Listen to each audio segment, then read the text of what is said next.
Now, a trophy would go down a treat at Manchester City this season. Mind you, Aston Villa wouldn't say no either. The two met at Eastlands tonight in round 5, with the possibility of a replay if neither side could prevail in 90 minutes. Despite numerous injuries, Roberto Mancini went with a very strong starting 11, led by the Italian Mario Balotelli. On the contrary, Aston Villa went for a somewhat weakened side with a front three of Agbonlahor, Heskey and Delfonso. At Eastlands for us, Jim Beglin and Peter Drury. Barry. Vieira. Barry. Silva. Such smart feet. Kolarov. Silva. Zabaleta. Oh, nicely worked. In by Kolarov. And behind by Kieran Clark.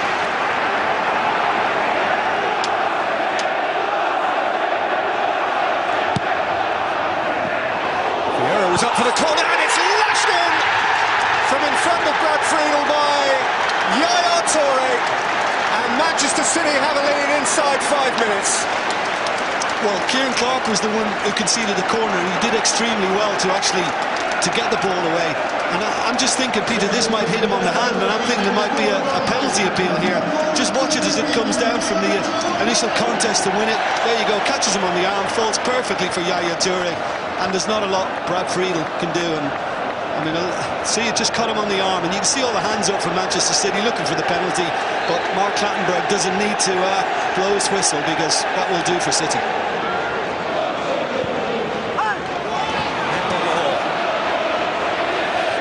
Face to face with Richards.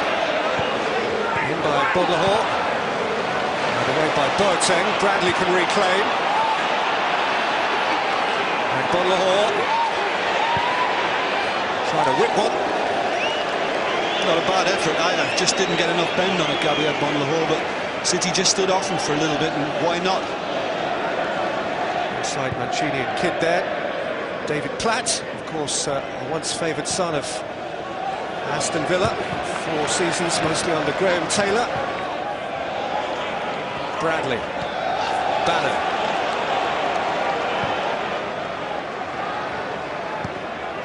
Hurd.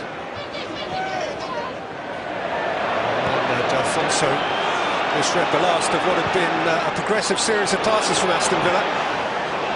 Over the top by Yaya Toure. Here is Balotelli. Splendid finish. What a lesson for youngsters. I think that's exactly what they'll be thinking on the bench now. Gerard Houllier and Gary McAllister, because it's given away. Chris Hurd, unfortunately on this occasion, once it's fed to Yaya Toure, he's onside Balotelli. Delph has kept them on. It's a cracking ball. The weight is absolutely perfect, and he doesn't even have to control it. Balotelli, he knows he can just let it just run ahead of him, and what a finish to boot. I mean, that is punishment of the highest order. Well, they don't look entirely contented, those who've come up the M6 a few stops from Birmingham. They might have been a little surprised to see the team selected by Gerard Houllier. That is his prerogative. What they do have is an exceptionally strong substitute bench. Here's Heskey. And Hart pushed it out, and Delfonso couldn't get there. I just think Manchester City could have worked harder to get to Emile Heskey a little quicker. I mean, Micah Richards is the one trying to front up to him, but I think, in fact, it's Boateng who's fronting up to him, and I think somebody could have got out and helped him a little quicker. He just came inside. It's a good strike, and really Joe Hart was on the stretch big time. Fortunate it didn't fall to a Villa foot. Courtesy of Kolarov. Done. Out for Silva. If he can turn and look up and deliver, we'll find that City have men flying forward. Yaya Toure was well boxed in by Richard Dunn. Canny piece of defending by City's stout centre-half. He has erred on the side of conservatism tonight. His selection, 33 points. Balotelli with a flailing arm, which Hurd has felt. And this is down to the interpretation of Mark Clattenburg, who's had to deal or not with one elbow this week. First one's worth a yellow. Well, it doesn't look as if he's kind of he's thrown it at him. He seemed to just stick his arm, and he's just stuck the arm in his face. And again, it's a silly move to make, isn't it? Because it's always likely to be penalised. But you know, again, I'm not sure whether the referee saw that and whether he's just reacting to the Villa player's reaction. How can he book Balotelli for that and not even book Wayne Rooney for what he did? Good to be a City fan. Petrov. Bradley. Petrov. Alfonso. In by Bannon. And Petrov. Difficult. I mean, technically they're very difficult to execute those. You know, it's coming down out of the sky. You're hitting it first time, and just trying to get over it is the hardest part of all. I mean, the power he gets in it is really, really good. Stilian Petrov, but trying to just get over the ball that fraction more and keep it down, trouble the keeper, that's the hard bit. Zabaleta.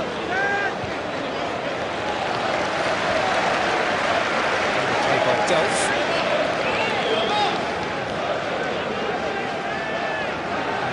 A young Leeds prospect under Gary McAllister, now on the Aston Villa bench. They've had their cup adventures for better or worse. The period when they were desperate not to sell him. Zabaleta lifting it in. Out by Hurd, and Silva! Game, set, match, 3-0 Manchester City. 20 minutes from the quarter-final. Yeah, I'm just looking down as well, just when Gerard Houllier seems to be about to make a substitution or a couple to try and maybe get back in this game, and Manchester City going out of third. I mean, it's a wonderful strike. Balotelli's was the pick of the bunch in the first half, but this is a good strike. And Hurd as well, just to get something on it, and it's a lovely first touch. The first touch makes it, Peter, because by controlling it close to his body, they can't get to him in time, and then he has ample room and time to get the shot away, far corner, and the keeper can do absolutely nothing about that. Brad Friedel stranded. Great finish.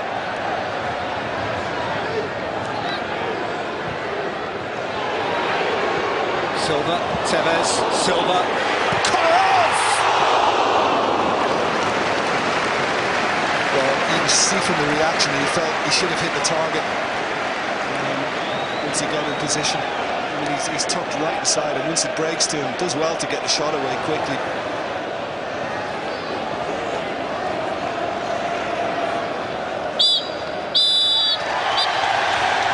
Maybe this is the year. Maybe that is the man who's going to deliver a trophy for Manchester City. They go through, and it all starts to look promising. It's another trophyless year for Aston Villa.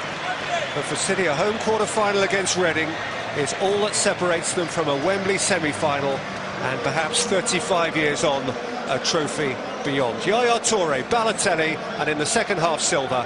It's Manchester City 3, Aston Villa 0. We are very happy because I think we did a great game.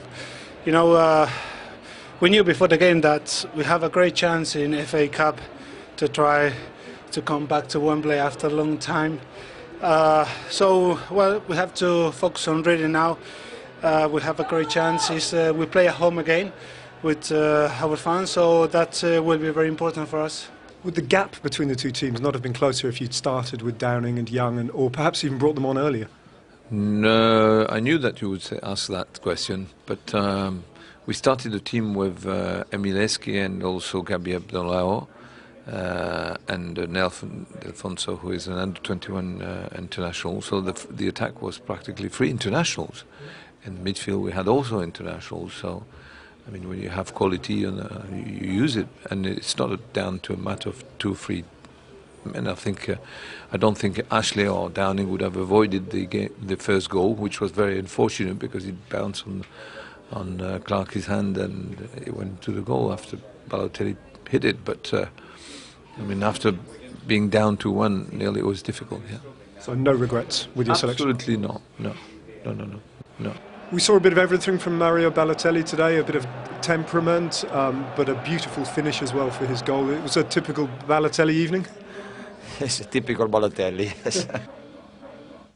If there is such a thing as typical Balotelli, certainly was a mixed bag, and we'll have a look at that in a moment. But first of all, fellas, this selection that Gerard Houllié's made tonight, of course you played for him, Rob, and I know he's clearly making his case there afterwards, but why? Why make a weakened selection for a tie that could take you to a Wembley semi-final? Yeah, I mean, obviously they knew the result from the Everton-Reading game last night, yeah. So they've got a great chance to get into the latter stages of the FA Cup. You know, Birmingham won the Carling Cup last week, and Gerard Houllié's all week's been saying, you know, Aston Villa will win a trophy. They had a great chance this year. You know, if you get past Man City, then you got a home tie against Reading, and you can draw anyone in the semi-final. Then you know they've got a great chance this year, and to play you know, it's no disrespect to the players, but it's a weakened team. You know, they had a great result against Blackburn at the weekend, so why not play the same team and try and get the confidence from that game going into this game? Yeah, absolutely right. If you're a Villa fan and you've made the slog up the M6, which is always a nightmare, if you've got up there to find that your best two players really down internationally young aren't playing, you know, and I think that I think when a team is picked like that, I think it does send a message round to the rest of the players as well. What, psychologically? I think it does. I think it does. I think for Richard Dunn, when he sees the team sheet's gone up and we haven't got our two flyers, you know what? It does send something around, I think, to the rest of the camp. It would me. If I was playing in that one tonight, Rob, I'd have instantly thought, you know, it's hard enough as it is going to Man City. You need absolutely everything you've got to go there and possibly win. I cannot understand for the life of me why Gerard Houllié has gone with that decision to not and to take him and have him on the bench and running up and down all night long, keep him warm, and then you put him on with 20 minutes to go at 3-0 down. I don't get that at all. No. There was, I suppose, in their defence, some element of misfortune about the first goal that they conceded quite early in the game. It's just unlucky, I guess. Yeah, I mean, the ball comes into the box and, you know, it's a little flick on. You know, if it doesn't hit the lad, it probably goes out for a throw-in or a goal kick, but, you know, it's bounced off his arm and, you know, it could have went anywhere. It's bounced straight to... Now, what about that for a finish? And a through ball, Rob? I mean, the move was fantastic, and, I mean, I don't think people will realise how difficult of a finish that was. You know, it's nailed on for a left-footed, but he's swung his right, and it's a great finish. Well, this one, the touch makes the goal, and it's obviously a first-time hit. You know, it's a great goal, and to be fair, he deserved it, David Silva, because he was fantastic all night. Yeah. If he can add a few more, goals to his repertoire, Matt, he's going to be some player for City, really, because his vision, and when he gets in the little bit of space and starts delivering for others, is fantastic. Now, obviously, the referee Mark Clattenburg was involved in Rooney-gate, a kind of non-incident with an elbow at the weekend. What about tonight's elbow, if it is one? I think, you know, when he actually, look, he gestures there. Whether he's gesturing it wasn't an elbow or it was, but look, Balotelli's definitely looking at Chris Hurd. I think he's trying to pin him, Rob, more than deliberately stick an elbow in his face. I mean, it's one of them that the fact is that he's not really looking at the ball and he's looking more at the man. Probably doesn't look great. But I don't think he's deliberately gone out to elbow him. I think it's not as clear-cut as the other one we've seen. Even though that was a yellow card. And yeah, Harry can give a yellow card for that. How Mr. Clattenburg, I mean, what that tells us, he didn't really see the Rooney one as much as perhaps he thinks he did. Because if he sees that one as worse than Rooney's one at the weekend, no, that's not right either. OK. Still to come from us, another very good trip to Merseyside for Reading. Brian McDermott's team won at Anfield in the Cup last season, and last night they were better than the Blues. Highlights next.